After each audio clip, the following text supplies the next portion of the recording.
Would you believe me if I told you that I almost completely ignored this gardening trend? And then I discovered, of all things, that it would solve a major problem I had with successfully growing garlic. On this episode, I'm going to share that with you and why it's become an integral part of my gardening system.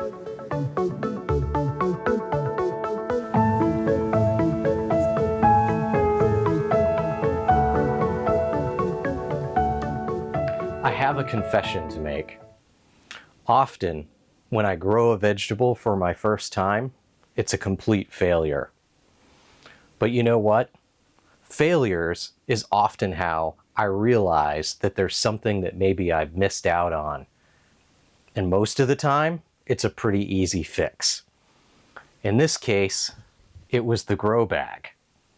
I looked at this trend and thought, what do I need another type of container for? I've got quite a bit of space. I've got raised beds. I'm building a greenhouse. What do I need a bunch of grow bags for? Well, what I'm about to tell you in this episode is that not only did it solve a problem when I grew garlic for the first time, but it actually has become an integral part of my garden.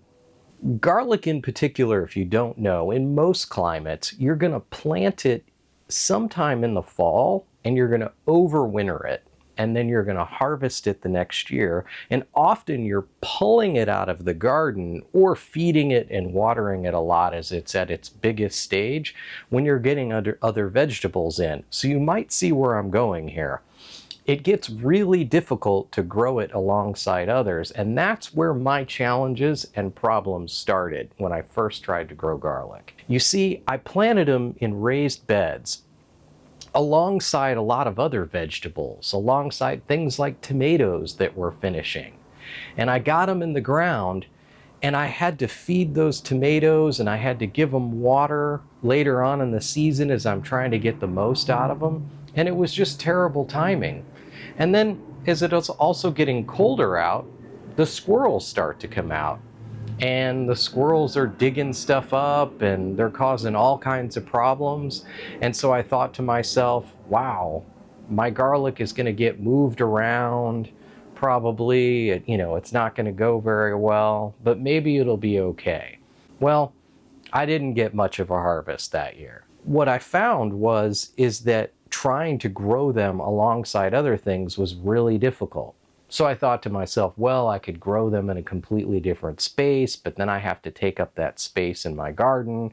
And that might be a viable option for you. But what occurred to me was if I use these grow bags, which have these nice handles to move around as well, I could actually plant garlic in here, take care of them, give them the type of soil they like, this type of nutrients that they want, plant them at the right timing regardless of what's going on. And what happened that following year is I was able to protect these and, like I said, give them the right kind of environment. And I got a big, beautiful, bountiful harvest of garlic for my first time. So grow bags come in a variety of sizes and colors. I really love these purple ones. As you can see here, this one is significantly smaller than the black one that it's sitting on top of. This one here is somewhere around 5 gallons, I believe. And then this one here is somewhere, I think it's around 10 gallons, somewhere around that. I use this a lot, like I said, for garlic and things like that. It's also good for larger veggies.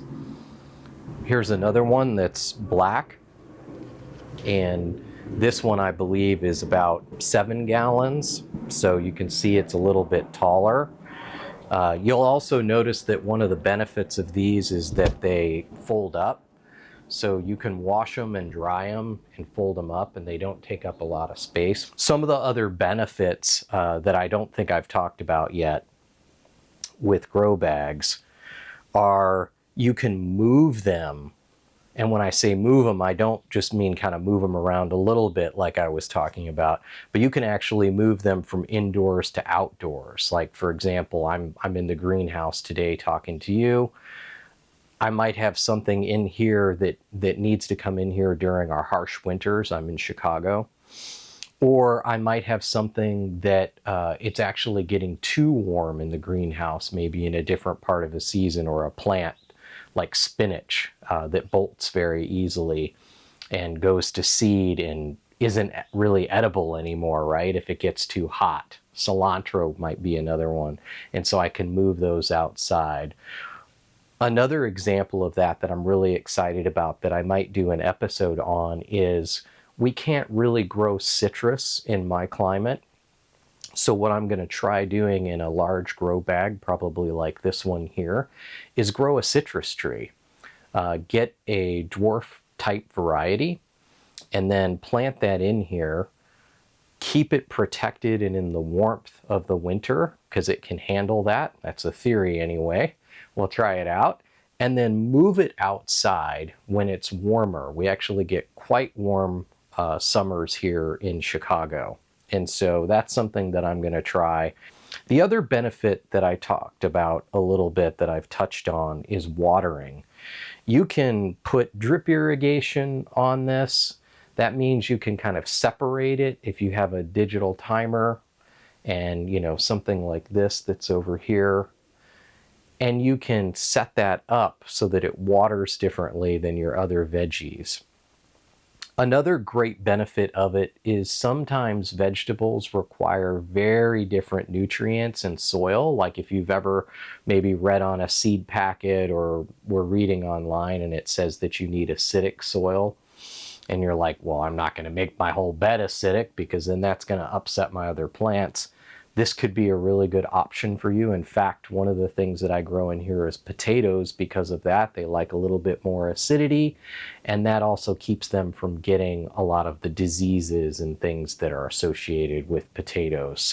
So many benefits growing with grow bags. So to get the grow bag ready for your next vegetable, especially if you've had something in this, you'll have to dig in and pull out any large roots. Don't disturb the soil if you don't need to, but like I had sunflowers and okra growing in these. They have very large roots, and so I want to take those large roots out, and you'll want to do the same.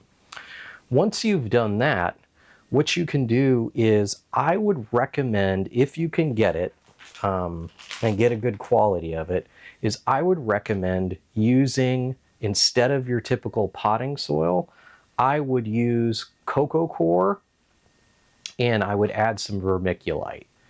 Now, what I'm about to say might be surprising to you because usually potting soil, especially a really good quality, is great for containers because it drains really easily.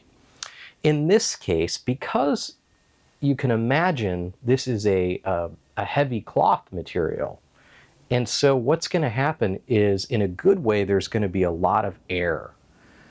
What could be a bad thing is it could lose a lot of moisture quickly. And so it has a lot of drainage, and it doesn't necessarily need a ton of it, like maybe some of your other solid containers do.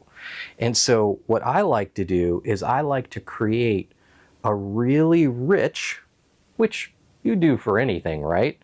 Nutritious soil in here, but that soaks up and holds on to moisture a lot more than I would do with like a raised bed or, you know, maybe one of my green stock growing towers. What I do is I add coco coir, which comes in a big compressed block. You'll notice when the coco coir gets to you, it's not hydrated, which is great. It doesn't take up a lot of space.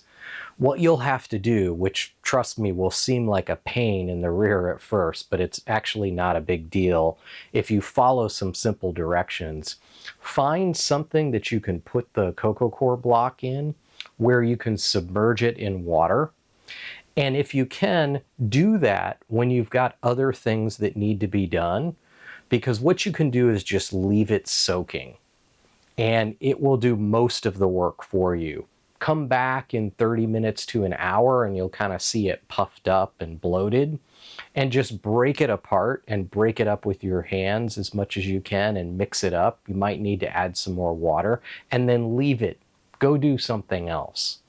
And when you come back, the next time you'll probably have to break it up again, but it'll be all ready to go. And that way it really doesn't take a lot because you can do all kinds of other stuff while you do it. You don't need to babysit it.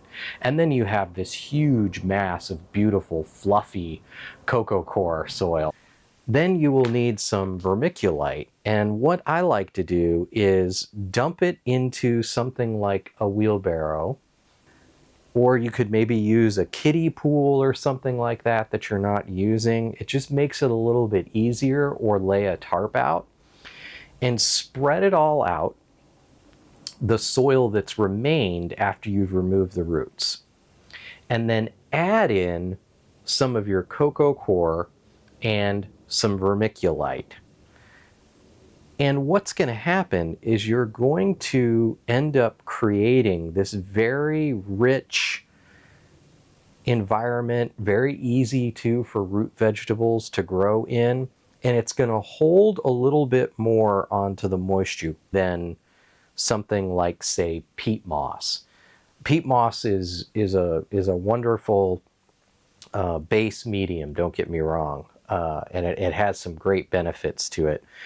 But one of the things that it has is it can be a little too acidic, and you might not know this because, you know, if you buy it by the bag and it's already a mix, they do this for you, but they have to actually add something to bring that pH to something more neutral that most vegetables like. With coco coir, you don't have to do that, and these don't dry out nearly as fast. By dumping these in some kind of a container like you see me doing, you can mix these up and you can ensure that you get them thoroughly mixed rather than trying to mix them in the bag. That is an option. It just makes it a lot harder to fully mix it up. All right, let's plant some garlic. So first things first, what you're going to need, besides all of the goodness that we talked about, rejuvenating your soil, if you had something in here, getting rid of those large roots, is you're going to need some seed garlic. I recommend purchasing some high quality, it's going to cost you a little extra more, local seed garlic to get started. My experience has just shown, yes, I can use garlic from the grocery store if it's organic and not treated, just like I can potatoes. I've personally just had the best luck with doing this, and it gives you some control. And we're busy. You know, I don't know about you, but I don't have time to plant something in the fall and take care of it until next year if it's not really going to turn out to produce, right? Okay, for maybe the first time, right? As I talked about, I've had lots of failures trying to grow a vegetable for the first time. But you could avoid that. So buy high quality. Let me show you a little bit closer what that looks like. So you get a bag of garlic like this. Great companies like this, they have like a little label in here and a QR code which gives you all kinds of awesome information about it. And then what you get is you get cloves of garlic, just like you get from the grocery store. And the one thing that you're going to want to look at that maybe you've never even thought a whole lot about, and that's that the roots of the garlic are on the bottom here. And so therefore the cloves are pointing upwards, the pointy bit upwards, and you're going to want to plant them with the other bit downwards because that's where it's going to root. Now, so like I said, you want to break these parts up, and remember that you want that part pointing down.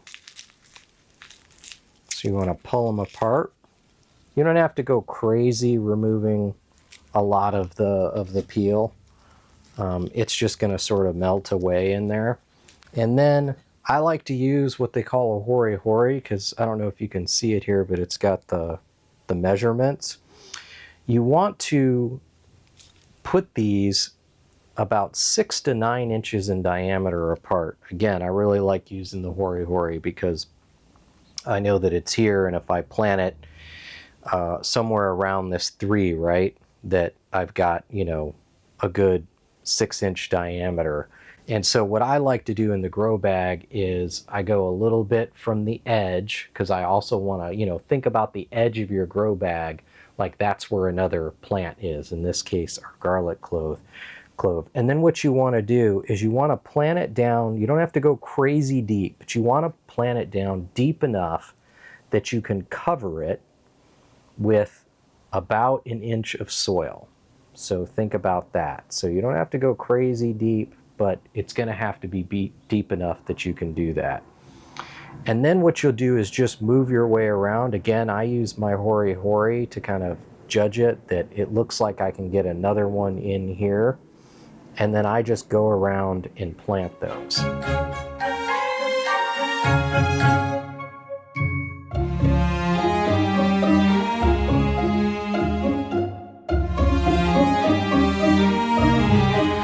But basically what I like to do is I like to just start to spread, you know, a good inch or two on here. This is also going to help hold in the moisture. Just keep filling this in. About 2 inches is what I like.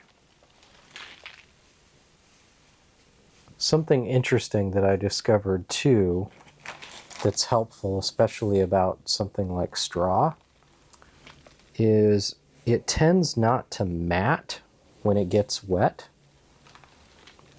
and it will help spread the water out. So if it's being watered even by drip irrigation, a drip emitter of some type, the water will get spread out across the surface.